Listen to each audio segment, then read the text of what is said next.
The minority served notice of a motion of a vote of censure against the Finance Minister Ken Ofori-Atta for allegedly engaging in financial recklessness contributing to the current economic crisis and conflict of interest. The group says it will move the motion on November 10, 2022 and subsequently argue for a secret vote by the House. The motion of censure is slated to be moved on Thursday, the 10th of November 2022. And the majority chief, the Honorable Mutaka Mubarak, has sounded a note of caution to all minority MPs that all the 136 MPs must be in the chamber on Thursday, 2022. So any member who may absent himself from the chamber is at his own risk. And bear in mind that the whole Ghana is interested in this motion. Our constituents are interested in this motion. The majority MPs, all the 137 majority MPs, are also saying that the motion to censure Ken Ofori-Atta is a collective responsibility. So now we were all doing press conferences. The ball is set and it's in our court. On Thursday, whether we want Ken Ofori-Atta to be impeached or to be censured, the opportunity is being given to us by the Right Honorable Speaker. Reacting to the strike by the teacher unions, who are demanding the revocation of the appointment of Dr. Eric Nkansa as the new Director General of the Ghana Education Service, the ranking member on the Education Committee of Parliament, Peter Nochukotoi, urged the Education Minister to intervene in order not to disrupt the academic calendar. The dimension it has taken now gives us a concern as far as teacher unions declaring strike from today, 4th of November, yeah. So I would rather call on the Minister for Education to engage the teacher unions and explain to them the rationale behind the appointment of Dr. Eric Nkansa. So as a committee, we have decided that we will sit back now, watch events, and then where we realize that there is no solution, then we will come in. But we believe that the minister can do something about this as quickly as possible. Because the strike action will not help anybody. The students will have to remain at home. And you know our checkered calendar of education in the country already. So any strike action will disrupt whatever program the GS has put in place. So we will strongly appeal to the Minister for Education that this is not a matter of I don't care. It's a matter of a dialogue. And then he should do that. And we hope that if he does that, then we will find a solution to the matter. Addressing the media, the ranking member on the Defense and Interior Committee of Parliament, James Agaga, called for an independent probe into allegations of the training of some mercenaries by a top security official at the Jubilee House. The minority takes very serious view of the expose and would invite this government to say a word about the expose. Is it true that mercenaries have been brought into this country and are being trained at a sanctuary? They are taken by escort to a sanctuary every morning by bus and trained. Who are they? Are they part of the mainstream security?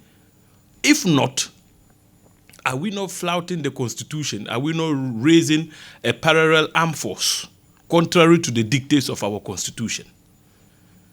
I think we would call for an independent probe into this matter. It is very worrying.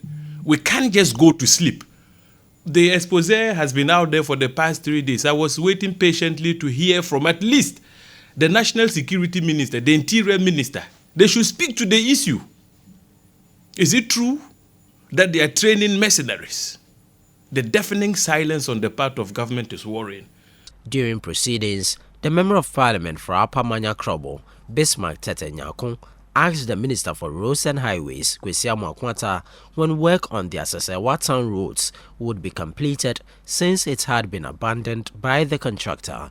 Currently, the contract for the upgrading of Asasewa Town roads Phase 1, covering 4.9 kilometers, or known as Lot 2, commenced on 14th May 2020 for completion by 13 November 2021. The progress of work to date is at 66% physical completion.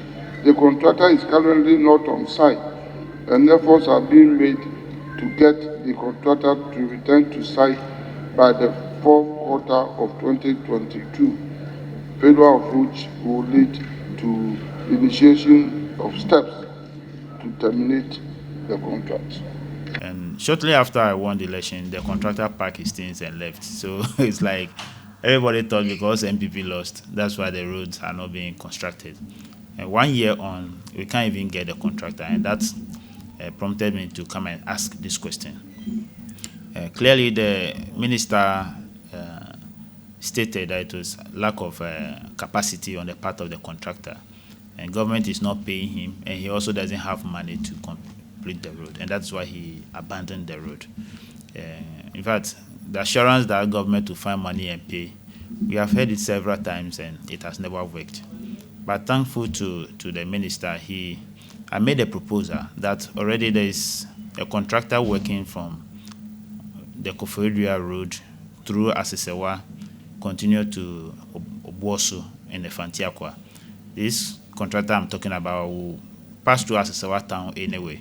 So he has demonstrated enough capacity. And so if minister has agreed that we can give that contract to this new contractor I'm talking about, I think that would be very good for us.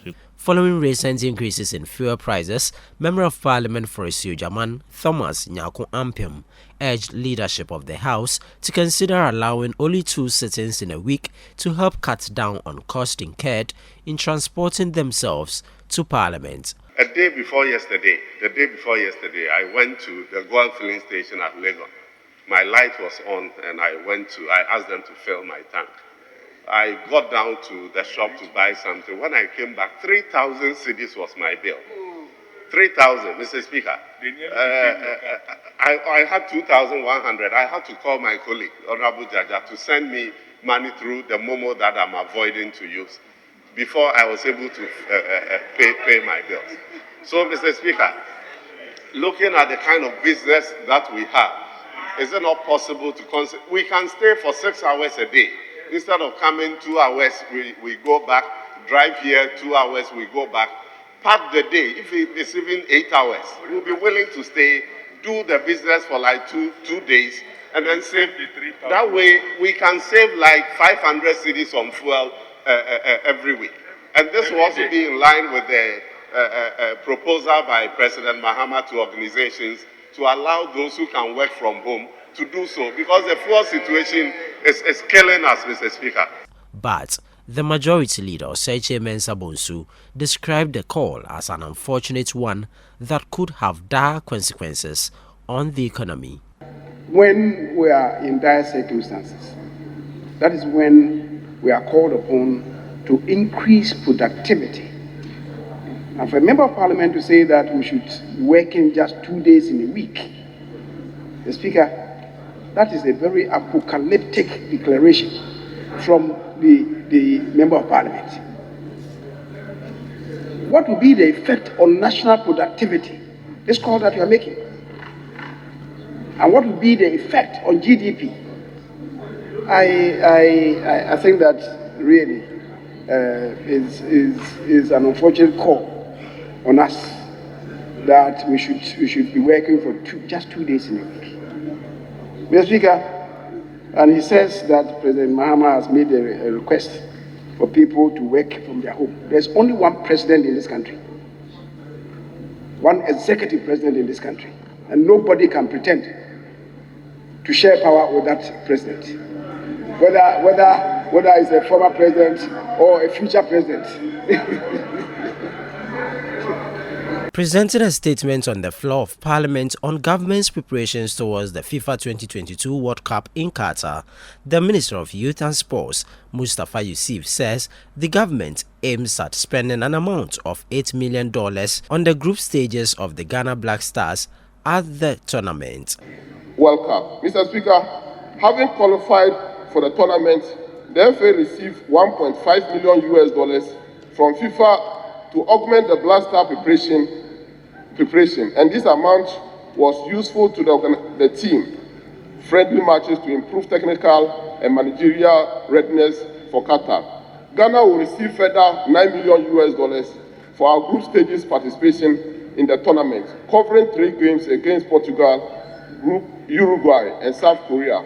Our group stage appearance will cost us as a nation an estimated amount of $8,166,200 United States dollars.